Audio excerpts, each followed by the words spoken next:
Assalamualaikum Ustaz. Assalamualaikum. Ada yang mengatakan bahwa Nabi Ummi bukan merupakan Nabi yang tidak bisa baca dan tulis, namun merupakan pengertian dari Nabi yang bukan berasal dari Bani Israel yang tidak diberi kitab. Apakah betul seperti itu Ustaz? Atau apakah Ummi betul memiliki arti tidak bisa baca dan tulis atau tulisan? Jazakallahu khair. Semoga Allah muliakan Anda dan muliakan keluarga Anda. Pertanyaan seperti ini sudah banyak lama.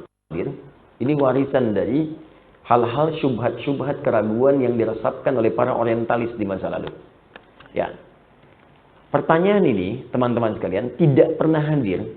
Bahkan dari musuh-musuh Islam sekalipun yang membenci Nabi SAW di awal masa kenabian. Dan mereka sepakat Muhammad SAW itu ummi. Muhammad gak bisa baca. Muhammad gak bisa tulis. Ya, dan pengertian ummi di kalangan orang Arab pada saat itu, apalagi di konteks tempat Nabi tinggal, sepakat semua orang nggak bisa baca, nggak bisa tulis. Apa hikmahnya? Bukan berarti bodoh. Tidak, ummi itu bukan berarti bodoh. Ya, boleh jadi orang nggak bisa baca dan tulis, diberikan kelebihan-kelebihan tertentu untuk hikmah tertentu. Ya, apa hikmah yang paling utama? Nabi Muhammad SAW dijadikan ummi oleh Allah Subhanahu wa taala, tak punya kemampuan membaca, tak punya kemampuan menulis.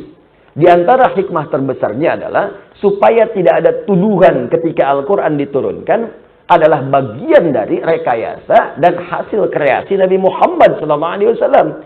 Karena Nabi itu pandai baca, Nabi pandai tulis, oh pantas Quran itu buatan Muhammad. Itu di antaranya. Makanya ketika wahyu turun pertama kali untuk membuktikan apakah yang dimaksud ummi itu bukan nabi yang keturunan Bani Israel ataukah ummi itu tak bisa baca dan tulis. Perhatikan bagaimana ketika ayat pertama diturunkan. Apa ayat pertama itu? Iqra bismi rabbikal ladzi khalaq. Ketika kalimat iqra turun, iqra. Apa jawaban Nabi? Sepakat semua riwayat. Saya ulang ya, sepakat semua riwayat. Mutawatir sifatnya. Jawaban Nabi pertama kali, ma ana biqari. Ma ana biqari. Saya betul-betul nggak bisa baca. Perhatikan, dalam bahasa Arab ada ma qara'tu, ada ma ana biqari. Ada hukum di ilmu nahwu, kalau ma nafi bertemu dengan ba, maka hukumnya taukid. Atau laisa, ma laisa bertemu dengan ba setelahnya, hukumnya taukid untuk menguatkan. Paham? Tidak. Contoh. Di surat At-Tin, di ujung ayatnya, alaisallahu bi ahkamil hakimin. Allah bisa mengatakan begini, alaisallahu ahkamal hakimin. Kenapa kemudian masuk ba di situ? Di kaidah ilmu nahwu, kalau ada laisa setelahnya ba, itu hukumnya taukid, menguatkan. Benar-benar. Jadi kalau ada yang meragukan, ya dipakaikan setelah laisa ba supaya dia yakin. Untuk meyakinkan orang ragu bahwa ini benar-benar loh. Kata Allah, saya serius, saya ini hakim yang paling adil. Apa engkau masih ragu juga? Sekarang Nabi ketika mengatakan, saya nggak bisa baca, pakai ba untuk menegaskan pada yang ragu. Yang menuduh Nabi, kamu bisa baca ya, kamu bisa nulis ya. Makanya polos kalimat yang mengatakan ketika Jibril turun, menyamar jadi lelaki, mengatakan, Iqra ya Muhammad, baca. Kalimat Iqra, sebelum disempurnakan, Iqra, ya kata malaikat Jibril, itu untuk memberikan kesan kepada kita semua. Nih, lihat nih, Muhammad bisa baca nggak? Bisa tulis nggak? Ummi atau bukan? Ya, maka apa jawab Nabi? Ma ana biqari. Saya betul-betul nggak bisa baca. Maka Nabi pun meyakinkan kepada kita semua, pada orang sekitarannya. Saya betul-betul nggak bisa baca. Diulang oleh malaikat. Benar nggak nih? Iqra, sekali lagi. Jawabannya yang kedua sama. Ma ana biqari. Masih konsisten. Ketiga, Iqra, jawaban sama. Ma ana biqari. Masih konsisten. Kenapa sampai diulang 2 kali, sampai 3 kali? Untuk memastikan betul. Kalau jawaban sedikit berubah, tidak ada konsistensi di situ, berarti ada sesuatu yang harus dicurigai.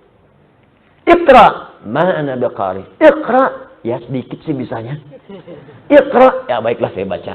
Nah, ada tidak konsisten di situ, inkonsistensi. Tapi ketika semua kalimatnya sama, ma ana biqari, ma ana biqari, ma ana biqari, ini menunjukkan benar-benar Nabi tidak bisa baca. Nabi ummi sifatnya, tidak bisa membaca.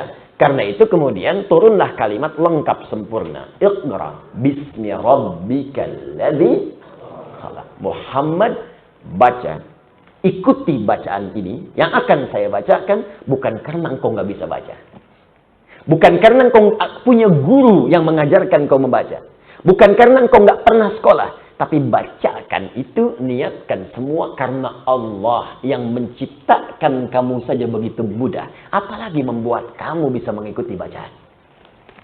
Niatkan karena Allah. Minta kepada Allah diberi kekuatan mengikuti bacaan.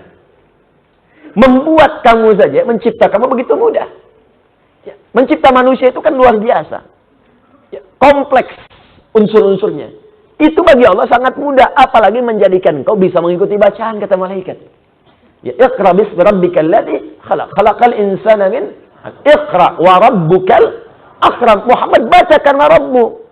Kenapa baca karena Rabbu? Guru itu mulia, sekolah itu mulia. Mulia dalam bahasa Arab karim, hebat. Al-ustad karim, ustada karima. Guru mulia, dosen mulia, ustad mulia, kiai mulia. Allah lebih mulia. Jadi kalau yang mulia saja bisa mengajar, apalagi Allah yang lebih mulia, gampang menanamkan engkau pada dirimu untuk bisa mengikuti bacaan. Niatkan semua karena Allah. Ini ayat mengajarkan pada kita, kalau Anda sedang belajar, anak Anda sedang belajar, dalam mengikuti kesulitan tertentu dalam pelajaran, maka kembalikan kepada Allah, minta. Ya, minta. Makanya sebelum anak-anak belajar tuh ibunya berdoa, bapaknya berdoa. Ya, anaknya berdoa. Ibnu Abbas sebelum belajar dibelai oleh Nabi, diberikan doa. Allahumma faqihhu fid din wa 'allimhu ta'wil. Maka semua pelajaran yang dipelajari Ibnu Abbas jadi ringan untuk dipelajari. Saya berikan satu rahasia. Ini di antara kita saja. Saya tambah satu lagi, dua rahasia. Lihat sini tulisannya. Bismillah. Iqra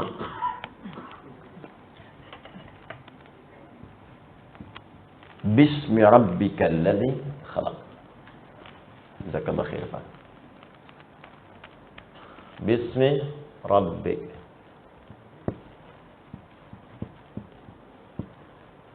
Kalladzi khalaq. Perhatikan sini. Fokus. Ini ada kalimat bismi. Iqra, bacalah. Bismi rabbikal ladzi khalaq. Niatkan semua itu karena Allah yang telah menciptakanmu.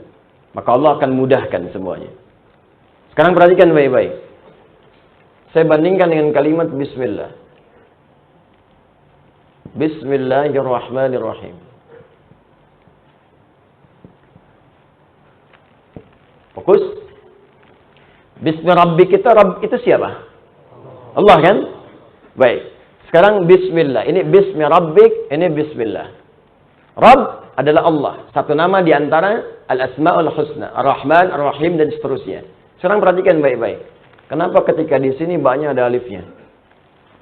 Ketika di sini alifnya dibuang. Fokus, fokus, awas. Dan dirasam seperti ini. Dan di sini ada makna. Bukan sekedar tulisan. Di sini ada makna. Ya, walaupun di sini orang mengatakan kafratul isti'mal, banyak digunakan, tidak ada makna di sini. Perhatikan teman-teman sekalian, alif dalam ilmu lughah, itu untuk menunjukkan sesuatu yang panjang, yang ada proses. Makanya di bacaan kalau ada alif sebelumnya dibaca a panjang. Kalau ada ya sebelumnya i panjang. Kalau ada wawu sebelumnya u panjang. Rumus asalnya begitu. Contoh, hamzah, dal, ya. Maka sebelum ya, umumnya akan dibaca harokat kasrah panjang. Baca. Adi. Ya kan? Hamzah, ba, wawu. Baca. Abu. Jelas? Taib. Sekarang teruskan sini. Fokus baik-baik. Fa. Alif, ta, ha. Baca. Fatah. Baik. Fokus baik-baik. Alif biasanya menunjuk pada harokat fathah sebelumnya. Jadi kalau ada alif, maka huruf sebelumnya dibaca a panjang. Biasanya alif tak pernah bersentuhan dengan kasrah. Jelas? Alif tak pernah bersentuhan dengan kasrah. Nah sekarang perhatikan baik-baik. Di sini ada alifnya. Hamzah wasal asalnya dari kata ismun. Tapi di sini dibuang, di sini tidak. Dan harokatnya kasrah. Ini menarik. Ya, kalau hamzah wasal kenapa tidak dibuang seperti ini? Kalau dia alif kenapa muncul begini? Ini untuk menunjukkan karena alif fungsinya memanjangkan sesuatu, maka ditarik ke dalam fikih lughah. Asalnya Nabi ketika diminta baca Iqra, Iqra, Iqra, sulit, panjang, butuh proses. Tapi semua itu dipercepat ketika semua dilakukan karena Allah yang telah menciptakan kita. Makanya alif ini walaupun panjang, hamzah wasol tak dibaca walaupun muncul. Orang-orang yang mengerjakan segala hal karena Allah, maka proses-proses yang panjang itu akan dipendekkan oleh Allah Subhanahu wa taala. Maka bagaimana mengerjakan sesuatu karena Allah? Tafsirnya ada di Quran surah kedua di akhir ayat 282. Dekati Allah dengan takwa. Maka muncullah kalimat Allah di situ. Perhatikan ayatnya. Perhatikan ayatnya. Wattaqullah wa yu'allimukumullah. Tingkatkan takwamu kepada Allah. Maka dengan peningkatan takwa itu, Allah akan ajarkan dan tambahan kamu percepatan pengetahuan. Karena itu orang-orang yang meningkatkan takwanya kepada Allah, semakin dekat, semakin mudah meraih ilmu. Saya tanya pada Anda, yang punya ilmu siapa? Allah. Karena itu Allah disebut Al-Alim. Yang punya rezeki siapa? Allah. Karena itu Allah disebut Ar-Razzaq. Anda dekat dengan pimpinan, kan Anda mudah mengakses segala hal pada pimpinan Anda. Anda dekat dengan direktur, Anda mendapat kemudahan akses di perusahaan Anda. Anda dekat dengan Allah, apa yang tidak mudah bagi Allah? Anda dekat dengan dosen, diberikan bimbingan dari dosen, begini. Tapi Anda dekat dengan pemilik ilmu, Allah, langsung ditanamkan pada jiwa Anda. Nabi Muhammad orang paling takwa di muka bumi. Yang tahajudnya 1 rakaat sampai bengkak kakinya. Yang kalau sedekah tak tanggung-tanggung harta terbaiknya dikeluarkan.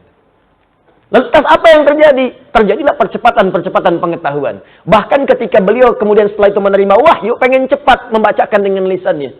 Sampai turun Quran surah ke-75, ayat 16 sampai 18. Tadinya pengen cepat dibacakan, cepat, berusaha sendiri. Kata Allah, jangan, kamu ini orang paling takwa. Karena paling takwa, Allah gak persulit. Turun kalimat, la tuharrik bihi lisanaka lita'jala bihi. Inna alaina jam'ahu wa qur'ana. Fa'idha qara'nahu fattabi' qur'ana. Muhammad, jangan cepat kau menggerakkan lisanmu supaya cepat hafal, dibacakan apa yang dibacakan ini. Ya cukup kamu ikuti bacaan saja. Ketika kamu ikuti bacaannya, aku tanamkan kemudian Al-Quran itu dalam jiwamu. Jadi baru dengar sekali, langsung hafal. Karena Allah yang menanamkan bacaan itu dalam jiwa. Yang paling indah, apakah itu khusus untuk Nabi atau kaidah umum dalam pengetahuan? Tadi malam saya sampaikan. Dalam rumus di kaidah ulumul Quran, pada bab asbabun nuzul, ada kaidah berbunyi begini. Al-ibaratu bi'umumil lafzi, la bi khususis sababi. Hukum itu berlaku dilihat pada lafadznya. Kalau lafadz itu umum, maka berlaku umum. Kalau lafadz itu khusus, maka berlaku khusus. Ternyata isyarat di ayat ini sifatnya umum. Umum artinya apa? Artinya siapapun yang mendekat kepada Allah Subhanahu wa taala, maka akan diberikan percepatan pengetahuan seperti Allah pernah memberikan pada orang-orang sebelumnya. Walaupun levelnya tentu akan beda dengan level kenabian. Karena sifat nabi itu fitrahnya mendapatkan pengajaran. Adam dari sejak pertama diciptakan dan turun diangkat sebagai nabi, diberikan langsung pengajaran. Makanya kalimatnya wa'allama Adamal asma. Allah mengajarkan langsung pada Adam. Kita bukan nabi, tapi diberi potensi. Kalau kita ingin keluar potensi itu, mau jadi apapun bisa. Katakan ya, pada jiwa kita, tidak ada manusia yang bodoh. Ingat, manusia bodoh itu cuma lagu.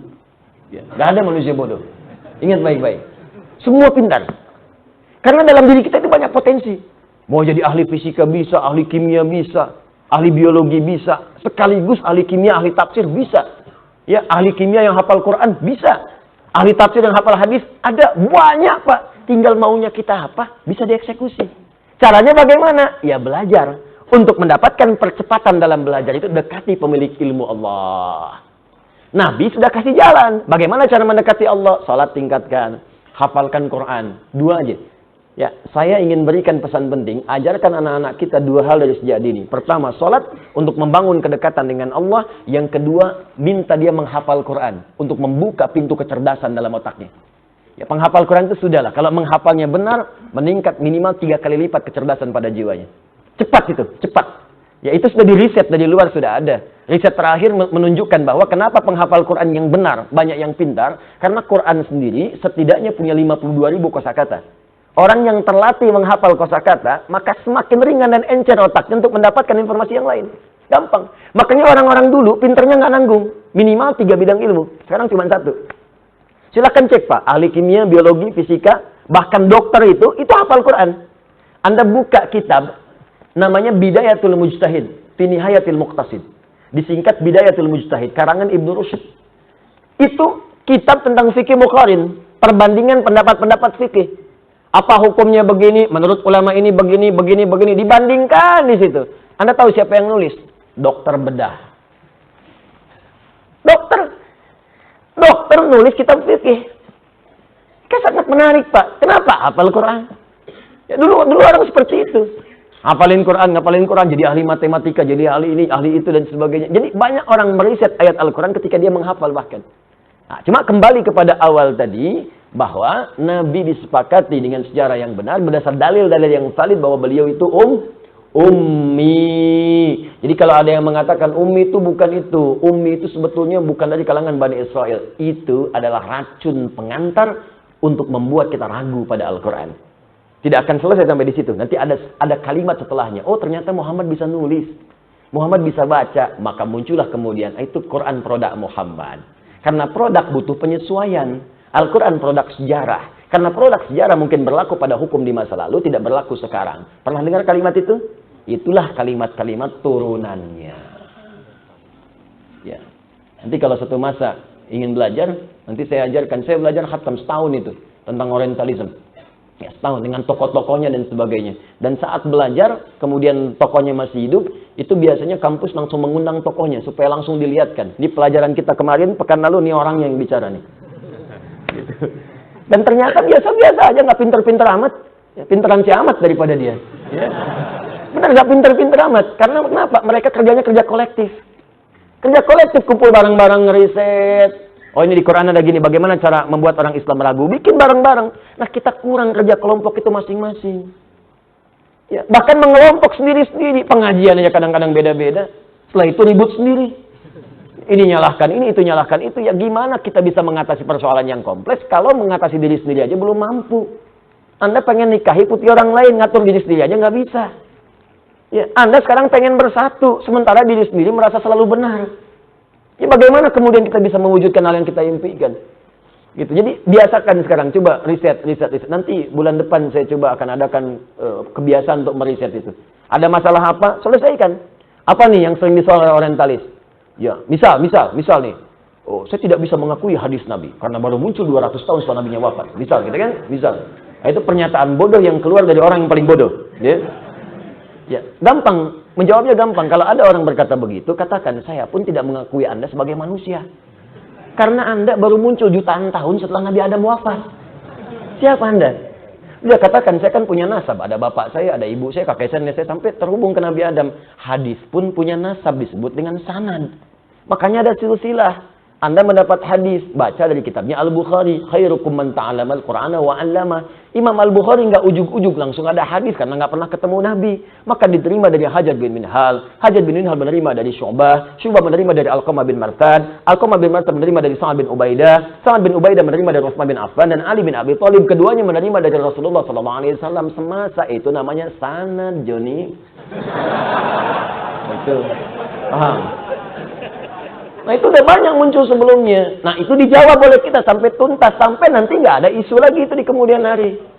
Nah, sekarang kalau Anda baca yang sekarang-sekarang, itu pertanyaan klasik yang sudah selesai.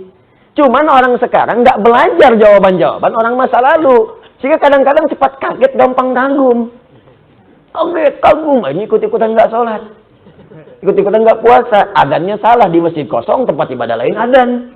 Jadi ada sesuatu yang keliru di sini karena nggak pernah dijawab persoalan itu. Baca dulu, luaskan bacaan, luaskan. Nah, itu diantara satu persoalan. Nanti banyak Pak, banyak sekali. Ada yang nyoal Quran, nyoal hadis, nyoal Nabi. Nyoal Nabi paling banyak. Ada yang nyoal istrinya Nabi, nyoal Sayyidah Aisyah, dituduh begini, tuduh begitu. Itu udah banyak dari dulu. Jadi yang sekarang telat gitu. Ya. Allah Taala alam.